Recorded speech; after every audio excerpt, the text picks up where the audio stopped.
Ladies and gentlemen, please notice that exits are conveniently located at the front and rear of this auditorium. When leaving the theater, we suggest that the exit at the front of the auditorium will allow you easier access to the parking areas. Thank you. They know the ins and outs of everywhere we're going. They will protect you. Horses, run! And they just like buck. I was just like, what? I feel like I got a great break on a used car. I thought that was a great quote. This is war, Marcus. He's going to the bathroom. Are you in his house, you little psycho? Oh, get out of there. Look, it's a giant womb. Yeah, no. Hello, I'm Mike Field. I'm Mike Butler. And you're listening to the Forgotten Cinema Podcast. Each episode, we highlight a film that, for a variety of reasons, was forgotten by audiences. Whether it be because a more popular movie was released at the same time, or the movie simply didn't catch on with an audience in its initial run. We'll discuss what we love about the movie, or perhaps don't love about it, but we'll always recommend you revisit it. If you enjoy our podcast, we want to hear from you. We're on Instagram and Facebook. Find us. Our podcast is available on all platforms with a backlog of over 150 episodes for your listening pleasure. It's actually 170 now. Ooh. I believe this is episode 5 is this our 5th episode, Butler, of this season? 13, I believe so. Then actually, no, it is not. It's the 6th episode, the last episode we did. So last week's episode, The Big Chill, was number 175. So we have done 175 films. Oh, yeah. And the list just keeps on growing. So I believe we've done 175 films, but then that means that we're over that because we did a couple bonus episodes. We did. So yeah, I'd have to go check that out. To go count that down. So what's going on? Nothing much. Just found a new puppy in a garbage can, and it turns out I live in a crap hole. Welcome to Brooklyn. Woo! That's right. We are doing the drop this week, and Butler's going to give you some synopsis. Oh, material. will I? You assume too much. And then I will give you facts, and then we'll get into it. So take it away. Bob Saganowski, Tom Hardy, tends bar in his cousin's pub and looks the other way when local mobsters use the joint as a temporary bank. His simple life takes a complicated turn when he finds a battered puppy. He asks his neighbor, Nadja, not really his neighbor, but okay, Noomi Rapace, for everyone's help nursing it back neighbor to in health. Brooklyn. That's true. And a mutual attraction sparks between them. However, a robbery at the bar and the return of Nadja's abusive ex force Bob to face the truth about those he thinks he knows best, including himself. This is The Drop. No, that's not part of it. All right. The Drop has a runtime of 106 minutes. It's rated R. Production budget of $12.6 million. It came out on Friday, September 12th, 2014. Its opening weekend, it did 4.1 million. Domestic total, it did 10.7, and then worldwide 18.6. So a mild hit, but probably not really. Production company was TSG Entertainment and Sherman Entertainment, and distributed by Fox Searchlight Pictures. So I said it came out on the 12th of September. It went up against in a wide release, Dolphin Tale 2, Butler's favorite. Ooh, the second one. And No Good Deed. And also in a limited release, Atlas Shrugged, Who is John Galt? And the Skeleton Twins. The week after, the 17th, you had a limited release. I'm sorry, the week after is the 19th, but the 17th was a Wednesday. You had a limited release of The Guest, which is a horror film. And then the 19th, you had a wide release of The Maze Runner, This Is Where I Leave You, and A Walk Among the Tombstones, one that Butler wants to do on the podcast. I do remember liking it, and then I forgot about it, and I want to go back to it, which makes it the perfect candidate. There you go. It could be bad. You also had a limited release of The Zero Theorem, and then the week before, November 5th, you had a wide release of The Identical. So the obviously we've talked about September being the dump month, or the month when you don't have a lot of great stuff coming out. I know studios don't know what to do with what they got. I've actually heard good things about The Guest. I've never seen it, and I actually liked This Is Where I Leave You, but so you know, The Guest is okay. What was the Identical? I don't know that one. Oh, The Identical is. I'm going to confuse it because I don't think it's what I think it is. It's not the one about the Hussein's kid. No, that's good. No, it's not that one. It's The Identical is like with, it's about twin brothers who are unknowingly separated at birth. One of them becomes an iconic rock and roll star while the other struggles. Is this that show on NBC? Yeah, no, that's him looking at different lives he had. What is that show? Because that show, I'm going to tell you right now, that show looks like garbage. I don't remember the name of that show, but it's 3 different lives he could have taken. Yeah. This is the one with the Elvis ripoff. It's like semi-religious, I think. Ray Liotta, Ashley Judd, Seth Green. I remember the trailers for this. I have to look up this with this Ordinary Joe. I recall this. That I have not seen. I'm gonna tell you right now, I've not seen anything about Ordinary Joe. I've not watched anything. I've just watched the trailers and the promos for it, and it's garbage. It looks a typical NBC show. I know, but NBC promos bother me because they're so sappy and so melodramatic, and it just makes me not want to watch the show. Wait for the sequel to Quantum Leap, which is coming to NBC they've this already fall. They greenlit. They it. did. I'm not excited about that. I'm not excited at all. Am I gonna watch it? Of Maybe. course. I don't know, man. Listen, don't know. As much as I hate it, and I saw I read the summary for this, and I was like, I can't. I just feel like I'm betraying my youth. All right. You can't not watch it. Wait, we're talking about The Drop. Let's move on. So this film is directed by, I think Michael Roskam. Yep. He's done the TV show Berlin Station, and he's also done the movie Racer and the Jailbird. Written by Dennis Lehan, who is based on a short story of his that he wrote for Boston Noir, which is a collection he did. It's called Animal Rescue. I tried to read it. I didn't have time, but it's not that long, so I wanted to kind of read it and see. Animal Rescue would have been a good title for this movie. Maybe. But I get why you call it The Drop instead, but I think Animal Rescue would have worked. Obviously, Lehan is obviously a famous writer, famous novelist, but he's also written for episodes for The Wire, TV show The Wire, and the TV show The Outsider. Cinematography by Nicholas Karakatsanis. I believe I said that right. He has done work on The Loft, 999, I, Tanya, and Cruella. Two composers. You had Marco Beltrami and Rafe Cunin. Beltrami has been nominated for 2 Oscars, one for 3:10 to Yuma. That was the 2007 one, obviously. That episode? We did. He also was nominated for The Hurt Locker. He did Deep Water. And Terminator 3. Yes. Which I still say is a very underrated soundtrack. I don't know what it is about that soundtrack, but I really think that's a great score. Oh, when you're basing it on the original soundtrack, sure, it's fantastic. Well, it doesn't hold water to the original theme. True. But the score is really, really good. Okay. Rafe Cunin has done the other composer, has done the 2019 movie The Room, Bastard, and The Spy. Edited by Christopher Tellefson, who's been nominated for an Oscar for Moneyball. He's also done Flirting with Disaster and The Village, just to name a few. Produced by Peter Chernin and Dylan Clark. Chernin has been nominated for an Oscar for Ford vs. Ferrari and Hidden Figures. They were both Best Picture nods. And he has produced the Fear Street trilogy, which I've talked about before because I believe he has come up in other movies. And again, I'm going to say you should check out Fear Street Butler. It's not that bad. I do want to watch Fear Street. It looks goosebumpsy. It's good. It's a little bit more scary. Right. But yes. Yeah. Clark has produced the TV show The Wilds, which I believe his second season just started. He's also done The Batman and Oblivion, which was an episode we did this season, to name a few. All right. Tom Hardy plays as Bob Saganowski, as Butler said. He's nominated for an Oscar for The Revenant. He was also in Mad Max Fury Road and Dunkirk and a bunch of other movies. Noomi Rapace plays Nadia, or Nadja, as Butler was trying to say. She is the original Elizabeth Salander in The Girl with the Dragon Tattoo. She's also in Prometheus and the horror movie Lamb, which I am scared to see. James Gandolfini as Cousin Marv. This is his last film before he passed away. He actually passed away a month after they shot this film, which is pretty sad. You should know him from TV show The Sopranos. He's also in The Civil Action, Get Shorty, and True Romance. I love him in Get Shorty. That scene that he first appears in. Yeah. When he talks with John Travolta is awesome. You're a stuntman? Yeah. I've done a couple of films. Oh, really?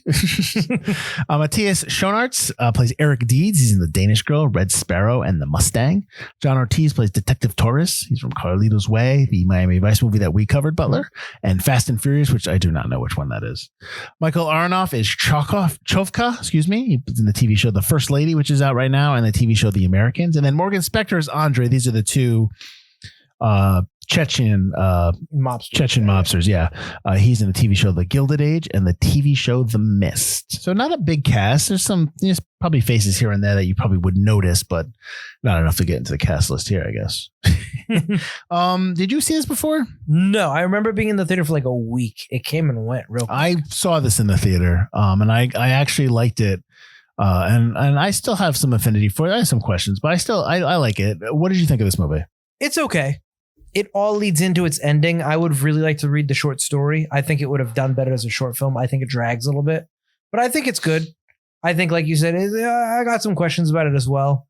Some things that just kind of like, all right, you're trying to make this short story into a bigger movie, and I feel like they didn't do a good job filling in gaps. Mm-hmm. But the story itself is good. The way it resolves, I really enjoy. I really enjoy the last little bit of it. It's just that it's a shorter movie, but it feels too long. Mm-hmm. And that, I don't know if you could cut it shorter and still call it a movie. So like, maybe it would have been better as a TV episode on HBO where you follow maybe Ortiz a little bit more as opposed to everybody else and make it an hour drama. But I don't know.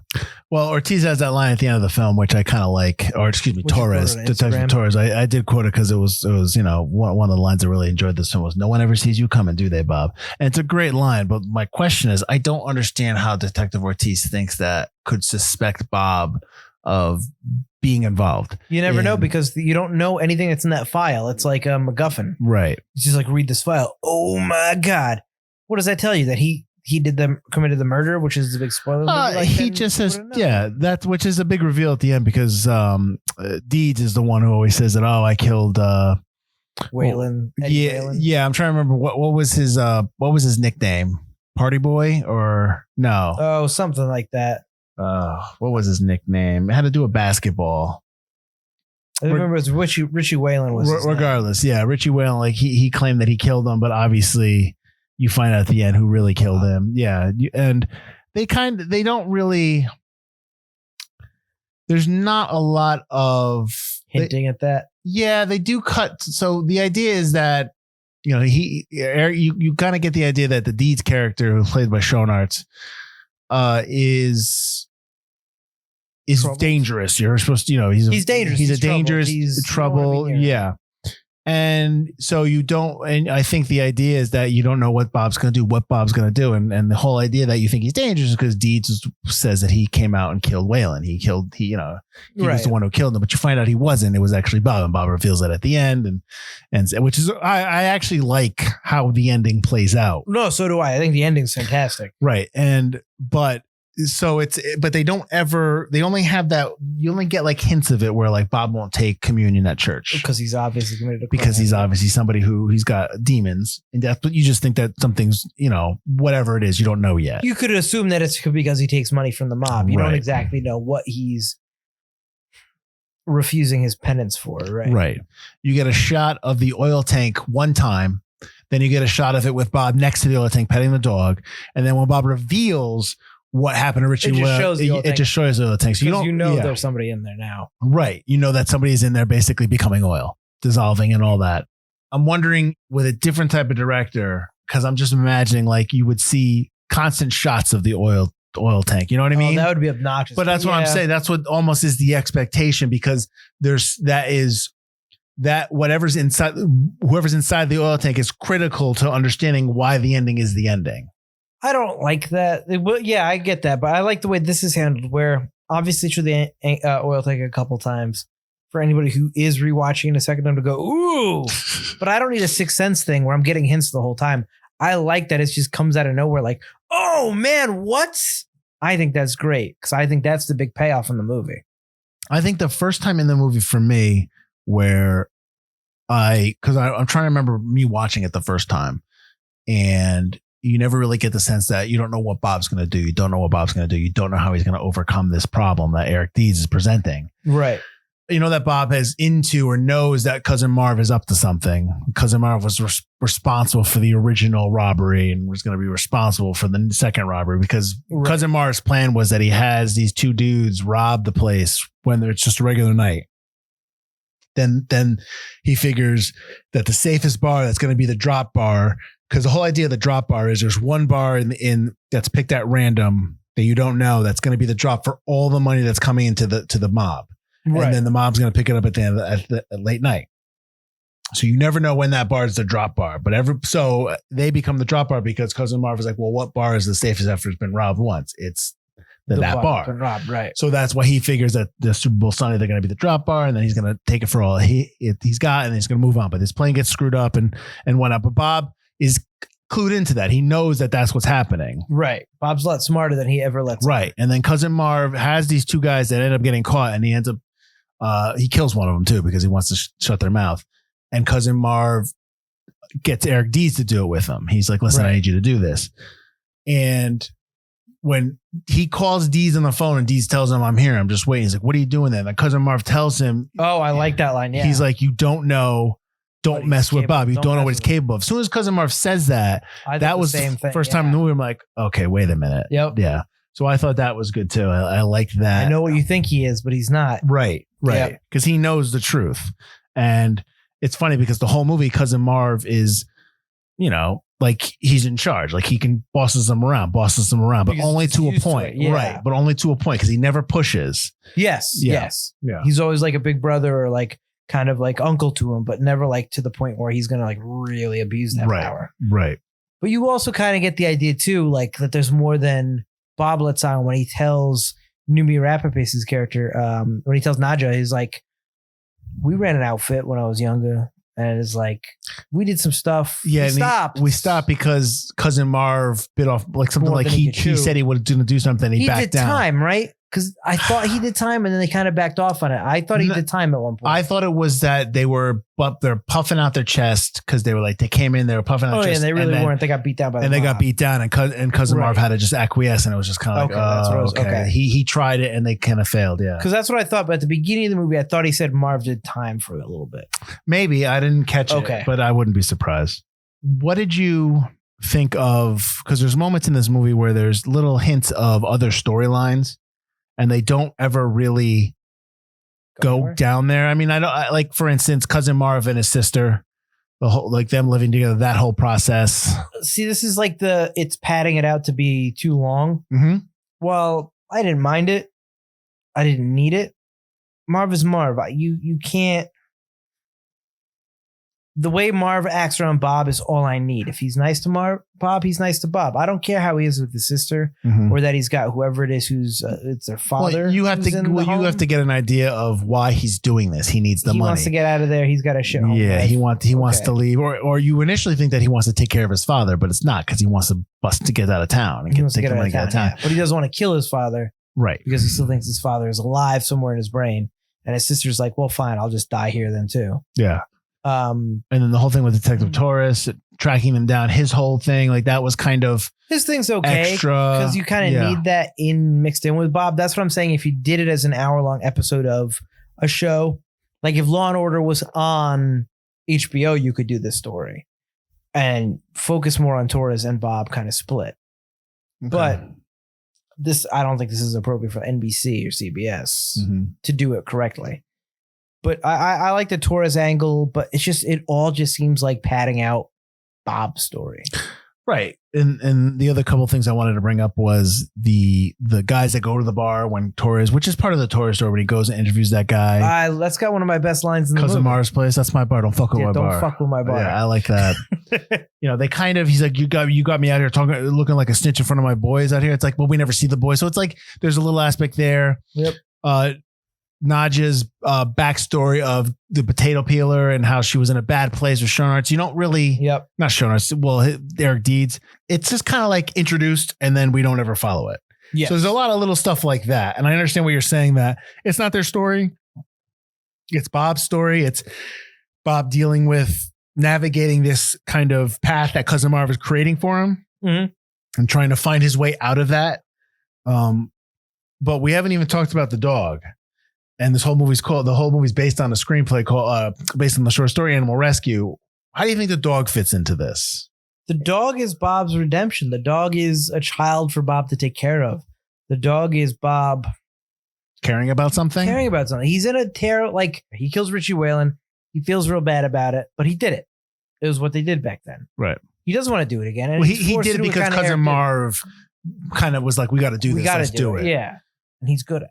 Well, that's the thing too. I also equate that with him being influenced by Cousin Marv, not realizing what they were doing was wrong, but now knowing that was wrong. That was wrong, but it's what he's forced to do. And like, he's sad about it. He's like, I'm alone. Like, he makes him say it.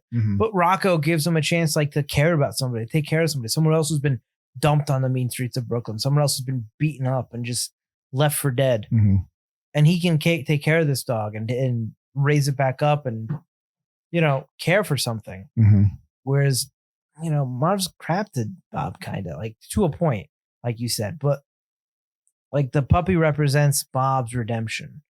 And maybe the whole point is also, I can see Bob being an animal and they're both animals that need to be, taken care of. But, I like the dog aspect of it. It gives Bob a humanity that you kind of need, because he is kind of, at the beginning, you don't know if he's like mentally challenged or if he's just kind of closed off from the world. But Bob's very tough to get into him. The puppy is a way for us to connect with Bob easier as everyday people. I'm wondering if the filmmakers were intentionally trying to mislead you into thinking that maybe he had mental difficulties, or that's just our baggage watching the film, because that's the expectation, just because of the way, and we'll get to his dialect and all that stuff, because I know you want to. Yes. We'll get to just the way that he was acting and then the way he was performing. I'm wondering if that's either the filmmaker's desire, like I said, or our baggage coming into the movie. I don't know the answer to that, but I'm just curious if where that comes from, like why we think that, because I had that same thought in the beginning when I first saw it, but then that immediately has gone away once they start into the show. About like halfway through, you realize no, he's got some brains. So yeah. I one of my comment is that I say Bob isn't a simpleton, but someone who is simple. You know what I mean? Like, yes, that was my comment about him. He's not somebody who like has mental difficulties, but he's someone who is just very simple and plain in terms of decision making, in terms of like what he does, like he wants to do. He has some kind of system set up and how he lives his life, and obviously the dog messes that up, but he kind of develops that system with the dog.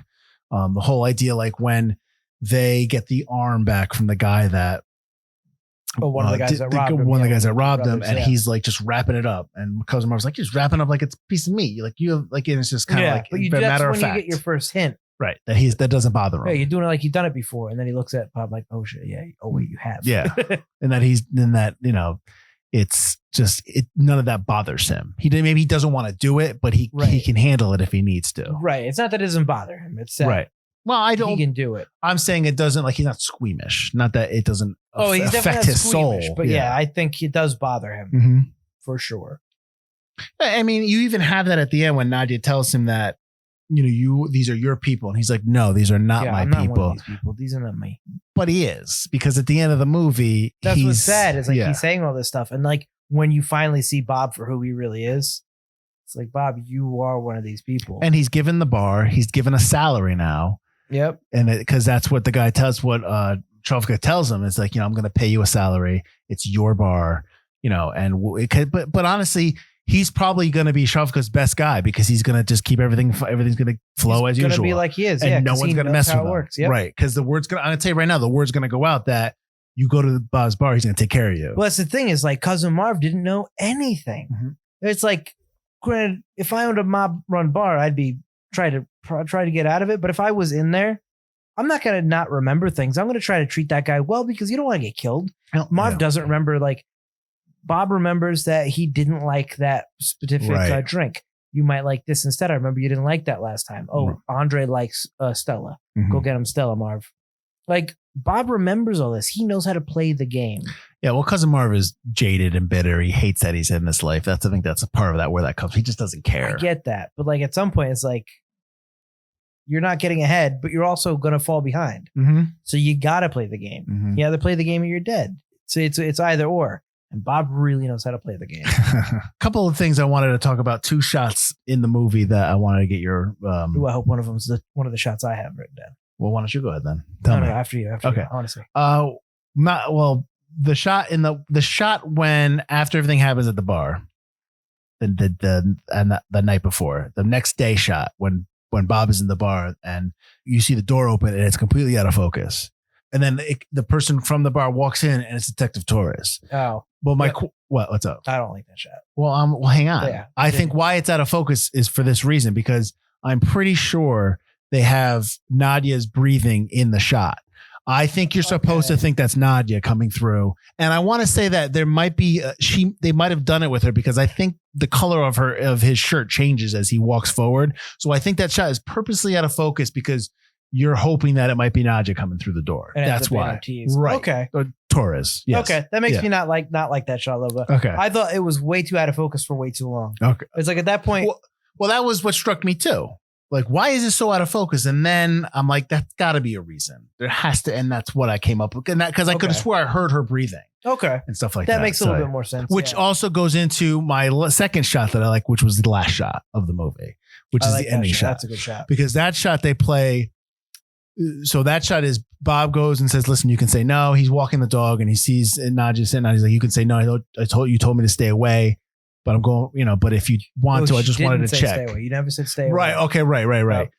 And you said you were leaving. Right. You never said stay away. And if you want me to say stay away, just say it and I'm out of here. And she's, let me get my coat. So then it cuts to a shot of her walking down to go inside her house. You hear the door open, you hear the wind chimes because as the door opens.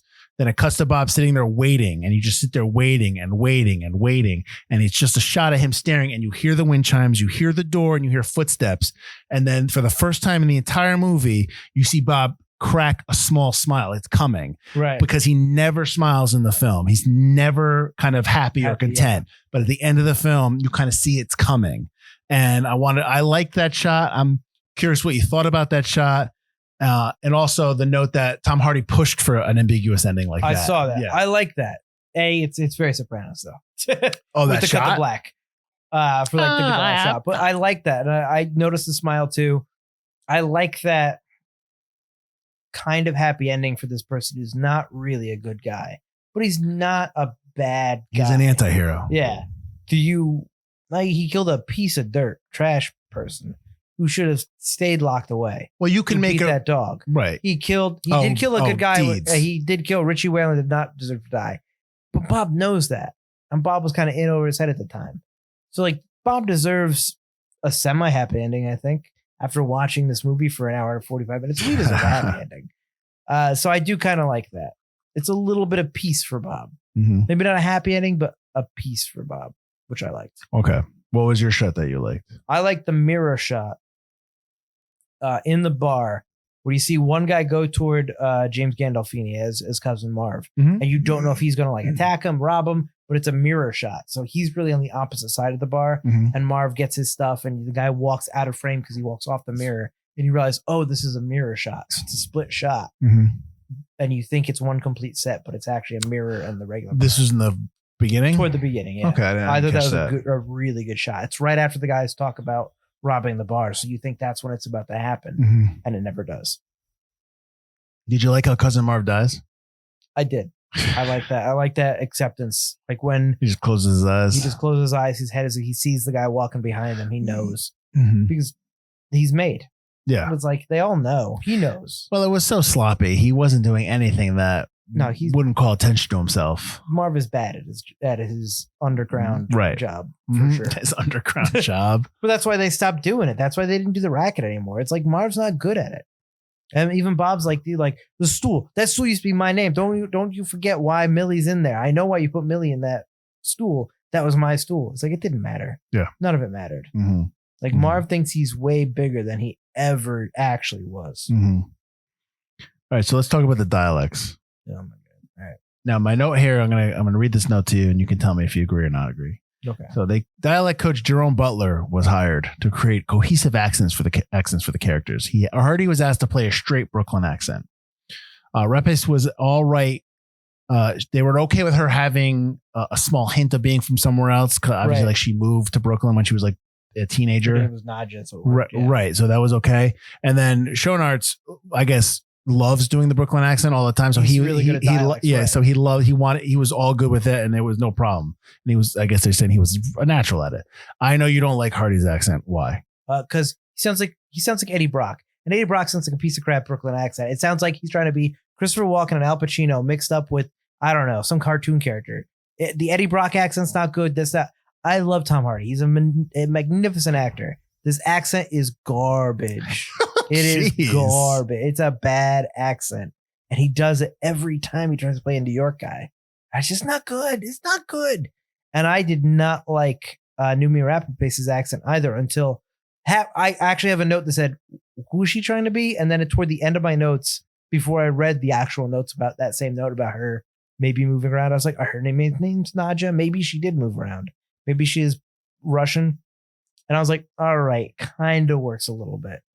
Well, Brooklyn is not explain is that. I is a say lot of that. time. Brooklyn's a mix of people, so it's a mix But of different people from Sean different Art's- cultures. His accent's great. I didn't Right. realize he wasn't American until the notes. Yeah. Yeah, Tom Hardy's accent is not good. Well, Such a I didn't Such have a cartoon character. I didn't have a accent. problem with it. I thought But Tom it Hardy was, loves that. His accent in Peaky Blinders is also out of this world insane. That's true. He also has a high voice. You know, he doesn't have a low guttural voice. Like Sean Arts has a lower voice than Right. Hardy. So I think maybe that's why Sean Arts' voice lends to the Brooklyn accent instead of being high pitched. I mean, I guess. I'm just maybe that might be part of it because I didn't think it was terrible. I thought it was fine. I had no problem with the accents. My I know very you do. first note is: are we really going to have to listen to Tom Hardy's Eddie Brock voice for an hour and 45 minutes? Yes. You Walken are. meets Pacino meets Rocky. I don't like Venom. So, all right. Well, I did not have a problem with it. So I also did not have a problem with Hardy adopting a female pit bull puppy while at a rescue center prepping for the role. So I thought that was cool too. No, that was cool. I So- like that. The so dog the- stuff's all good with me. Yeah. So then he would bring the dog to set. Did you know that Saint Rocco is a 14th century Italian saint, and he's the patron saint of dogs? I did know that. Well, I And know part of that the now. legend is that the dog brought him food while he was laying sick with the plague. Mhm. Plague. So that's kind of where he got that from. Good dog. You know who wouldn't do that? A cat. Well, and cat's more Egyptian, right? Cleopatra, all that stuff. Neil Berger was actually supposed to direct this, and he did The Illusionist, but he dropped out to do Divergent. I saw that. So he did not. Would that even matter to you? Because the director here, Roscom, didn't really go on to do any other American films. He went back to do German films, Right. Foreign films. That's fine. Yeah, I think the film was fine. yeah. But His direction is okay. He's got a nice grit to it. right? Well, that maybe it works for German films. I talked about it in our Run Lola Run film that a lot of German films have this nice grit to them. Mhm. So that might have lended to the really gritty Brooklynness to it. I also like that the movie was very, I don't know if it was filmed entirely in Brooklyn, but never used generic New York scenery, which I really enjoyed. Well, the cinematography is based on artist George Bellows, and he is known for his depiction of like boxing matches and these good gritty scenes of New York City tenement life.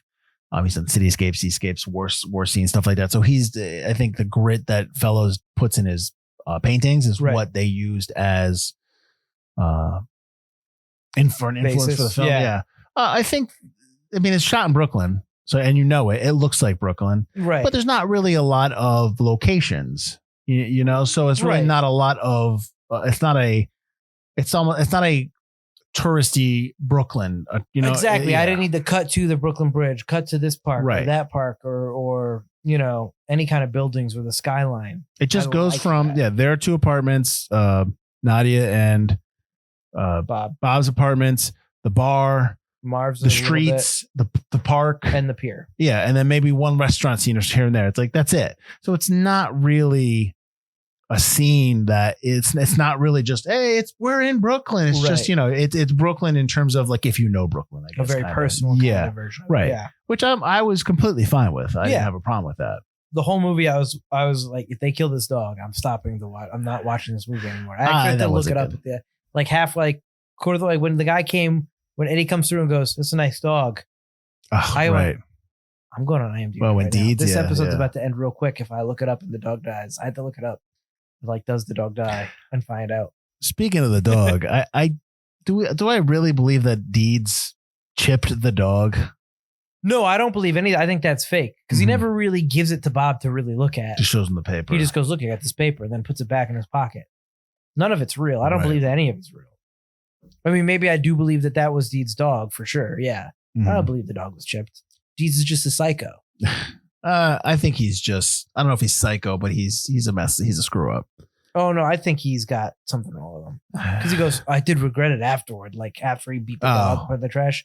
Like, I think he might not have killed Waylon, but like he's somebody who could eventually kill somebody. And definitely beat Nadja, made her upset. But that's the thing. What I didn't get is if that's what you're trying to go for with Deeds, then why didn't you just have him be the one that put the potato peeler to her neck when she was in a bad place? Why was it her doing it to herself? You know what I mean? That I didn't understand to show that. both Bob and Nadia are both messed up people. Right, I think but that's why. I get that, but that could have also added to Deeds being somebody who was abusive to Nadia because you never really You never got that until he shows up and she's afraid of him. She's afraid of everybody. Putting a potato peeler to somebody's neck is a little bit more than just like slightly abusive. But she's clearly somebody. I mean, does she have anxiety or is she really cautious? Because when she first sees Bob, she takes his picture of his photo, of his license. I think she's just really cautious. Yeah. Like I was almost going to get like something might be a little wrong with her psychologically as well. Kind of like Bob at the beginning. Like a Rocky Adrian kind of thing. Well, she's got heavy Adrian vibes. From Rocky. The Adrian Rocky stuff is like I like Rocky, but when the way Adrian is portrayed in the first film and what she becomes later on is completely different. And there is like when you first meet Adrian in Rocky, there's something like she is like shy to the point of there's something wrong. But that's the same with Nadia. It's like almost that's why I got those Adrian vibes. It's almost like there's something wrong with Nadia. Right. But they never really and that might also be to the point that I was making before we were talking about before where there's all these little threads but they're never really paid off and like as you said it's just more focused on Bob and I mean I guess maybe a bigger story or a story with a episodic kind of storytelling would have kind of pulled on all those threads a little bit. And also we would have found out if Millie ever paid her bill because clearly she didn't when Cousin Marv at the beginning. Yeah, Bob's now in charge. Bob ain't but when Cousin Marv's like, I wanted to pay her bill. She pays her bill tonight. She can't come back. Well, what happened? Yeah, that's true because it takes place over the course of like 2 or 3 months. So yeah.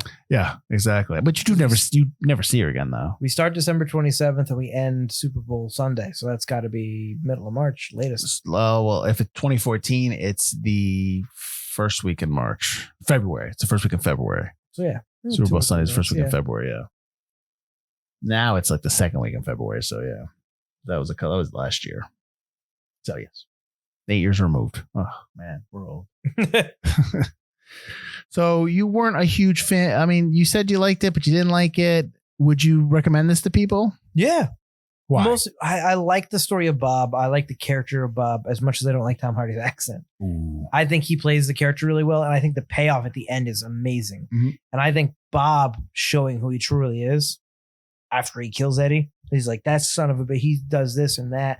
And he was never going to change. He was always going to be this dirtbag and justifying it out loud. And it's not to Nadia, it's to himself. Mm-hmm. I think that's the big payoff right there. Yeah, the small hints leading up to that shoot. Like 15 minutes before the actual shooting at the end. Don't mess with Bob. I know how he seems, but don't do it. Like Marv knows. And we're starting to get closer and closer to the actual Bob. And then Bob's monologue at the end. It's like, yeah, the middle, it's way too long. But the payoff. The movie itself is a little too long. It feels way longer than it should be. But the payoff at the end with Bob is like, yes, that's awesome. Mm-hmm. I like that. Well, then what would you say is the strongest aspect of this film? The script, the cinematography, the direction, the acting, something I'm not mentioning. What do you think is the best, the strongest? The script. Okay. I think the script's the strongest. Okay. I like Gandolfini in this role, but he's kind of playing a Tony Soprano. Well, you're never going to get rid of that. He's just kind of like, that's what he's trying to be. Right. And some of his dialogue is also very Tony Soprano. It's clear why he was put in this movie was to try to put butts in the seats. Why? He's I guess, but so is Hardy's a star at this point, isn't it? Sure. Yeah. Or you have Tom Hardy and Tony Soprano together. That's the whole point. Yeah. I think. Like a lot of lines are very close to that. Well, he's playing somebody who's from New York, so he's going to have that New York style accent or that New York talk. His frustration with his sister is similar to the frustration with his you're going to wife. get there. That's where you get the comparisons to Soprano with the Tony Soprano character. But I've seen him in other stuff where his natural voice is his natural voice, and it's, you know what I mean? Oh, I get that. Yeah. Like I get Shorty and stuff like that. Yeah, right. But there's a lot of like Tony Soprano type stuff in there where it's like it's clear why he's put in there. Mm-hmm. So as much as like it's very sad he died a month afterward, I'm just saying this isn't like a role that's above and beyond what he's ever done. Mm-hmm. Tom Hardy, though, I think is really subdued in this role, which is really nice. Erica's really good. Sean Arts does a really good job because that guy is creepy and scary and weird. Not in real life. Don't like him. Not in real life. John Ortiz is really good too, although he plays the same character he always does. Mm-hmm. He's a good go-to detective, and something like it's awesome for like. That's a great thing to be as like an actor. Mm-hmm. I'm always going to be that detective. You're always going to come back to me going, I want that detective because you're always going to make that money. He's the bad guy in Fast and Furious. He is the bad guy. He's the bad guy in Miami Vice. He is. But usually he plays cops. Like, sure. Okay. Yes. He's good at Miami Vice as the bad guy. Yeah. But yeah. I think I like this movie a little bit more than you do. I don't have a problem. I don't have a problem with the problems that you have. That doesn't mean they're not wrong to have those problems. I just don't have those problems. I think this is a very strong movie. It's a very well told story. It's I think the pacing is fine. I think this is one of those movies that we were just talking about this before we started the show, that you really want to see more of in the theaters, but more and more you're not. Mm-hmm. I think what you talked about, turning this into like an episodic storytelling where it would be on TV, I think that's where this would go, because for some reason when scripts are handed in, for features are handed in, now they just want to expand them more and just kind of put stuff on streaming. I get it. That's not to say I want this to be a series. No. This is a one episode stint on Law. No, I'm just saying I know that the same thoughts that you're having and the same critique and notes that you're having, I know that you're not the only one that's having those critiques when they watch it. So something like this would probably be very attractive to somebody who's looking for a streaming TV series. Sure. But that being said, I think this is a really nice, tight, well-told story, and it's about a certain section of the world, and it just tells its story. And I think it's a good story that you would show film school students or people who love storytelling or love filmmaking, because it's got a lot of stuff in there that you can really talk about and really dig into, which we did here a little bit. Yeah. So, and I think it's a little bit, it's odd that it's a story that's set in the heart of New York City, in America, and your 3 or your 4 leads are not even English and American. You know typical for movies nowadays. It's fine, but non-Americans as Americans. We can even go into that about how I think that when you have people coming in from other countries into America and they become famous because they're not all cookie cutter acting styles. They're not all, not all getting taught the same thing. They are becoming actors in their own way. And, we both like Tom Hardy, but it's because of what he does that separates himself from other people. Oh yeah. It's, yeah. And America's just looking for those pretty boy actors who can do like nothing, like models, and that's it. They're CW actors. That's sure. That's what. Yeah. And that's fun fact. CW actors, 95% of the time, not good actors. They're models. So you're telling me I got a shot. So yeah, I mean, as much as I hate it in certain aspects, like you'll never get an American to play foreign roles and like anybody be okay with it. Mm-hmm. But foreigners playing Americans, everyone's 100% okay with it. I just want good acting. It's a little hypocritical, but I'm not the guy to make that call. But don't you want good acting at the end of the day? Exactly. You're the also one that talks about meritocracy. Yeah. At the end of the day, I don't bring it up often because they do a good job. Who cares? Right. You just have a problem with dialects because that's a big bugaboo with you. Yeah, you got to at least do the dialect. God forbid you're not perfect. Butler will hate you. You're supposed to have a dialect coach on set. How is that? Jerome Butler. Yeah, Jerome. You need to call Jerome. Tom Hardy's not good. Maybe you need to call Jerome Butler. It's a cartoon accent, man. Maybe you're missing your calling. Maybe you should be a dialect coach. Ooh. You teach people how to talk in certain dialects. There you go, Butler. Fun. It sounds like a fun gig. Why don't you tell people where they can find us? You can find us at ForgottenCinemaPodcast.com or ForgottenEntertainment.com, as we are part of the Forgotten Entertainment family. While you're there, check out all the other great podcasts and videos we do. You can also find us on all of the podcast streaming platforms: Spotify, Google Play, YouTube, Ghana Podcasts. If you're from India, we're like, that's how far reaching we are. We're everywhere. Check us out. Rate, review, and subscribe. And check us out in the lobby on Facebook, where we can talk about the films that we've watched. Have you watched The Drop? I know it didn't last long in the theater, so I doubt you have. We recommend you watch it. And join us next week. We're checking out a movie from 2002, Phone Booth with Colin Farrell. I saw maybe 15 minutes of this film, and I was like, nope, pass. So this is going to be a good one. That's going to be fun. I picked it, so you're going to hate it. Oh, here we go. I watched it. I haven't watched it. You have such like a bitch attitude about these movies. You fucking hate everything I watch. I just like good stuff. Yeah. That's the Mike Field guarantee. Hello, guys. You said 2004? 2002. Oh, my God, I'm old. Yeah. 20 years ago. 20 years old, the 20th anniversry of Phone Booth. Before I watch this, I'm going to grab my walker, and then I guess we'll watch it. This is a TCM classic, 20th anniversry of Phone Booth. It feels so old now. All right. Anyway. Yeah, I can't. That's next week. So if you watch this movie and don't like it, will you admit that to yourself or no? Yeah. Okay. We'll see. All right, everyone. Have a great rest of your week. I am Mike Field. I'm Mike Butler. And this has been Forgotten Cinema.